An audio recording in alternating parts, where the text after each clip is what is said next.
এখন ঘড়িতে বাজে 8টা। উঠেছি, উঠে আজকে তো স্যাটারডে, বসে বসে চুপচাপ, কোনো কাজ নেই, রান্নার চাপও নেই।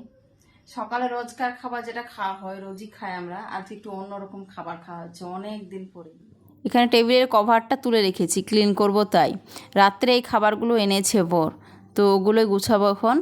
আর খাবার তোমাদেরকে বললাম একটু অন্যরকম, এই যে কফি এখন খাবো আমরা।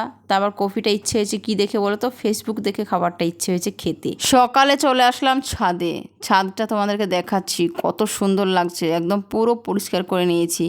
কালকে স্নানের আগে আমি কিন্তু ছাদটা পরিষ্কার করেছি, সমস্ত পাতা একদম পুরো ভর্তি ছিল, খুবই নোংরা ছিল, তো সবটাই কিন্তু একদম ক্লিন করে নিয়েছি। দেখো, 2টো বালতি ভর্তি নোংরা। চলে আসলাম কিচেনে, বরমশাই সকাল সকাল এনেছে আমার পছন্দের খাবার, ইলিশ আর চিংড়ি। এই দুটোর প্রতি আমি একদম দুর্বল হয়ে পড়ি। চিংড়িটা ভালো করে পরিষ্কার করে নিলাম, এখন একটু ফ্রাই প্যানে ফ্রাই করে নিব হালকা।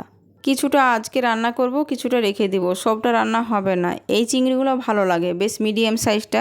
ছোট একেবারে যেগুলো হয় সেগুলো ধুতে ধুতে গলে যায়, নষ্ট হয়ে যায়, সেগুলো আর পাওয়াই যায় না। তো এই বাটিতে আছে, এগুলো রেখে দিব ফ্রিজে। আর রান্নাটা হবে বেগুন দিয়ে, রেসিপিটা দিব, তোমরা দেখে নিও। পটল আলু ভাজা হচ্ছে, আর এই চিংড়ি মাছের মাথাগুলো এখন গাছের নিচে দিই। আমি এগুলো ফেলি না, গাছের গোড়াতে দিই। সমস্ত রান্না কমপ্লিট করে কিচেন ক্লিন করে নিয়েছি, খাওয়া দাওয়া হয়নি, স্নান করে খাবো।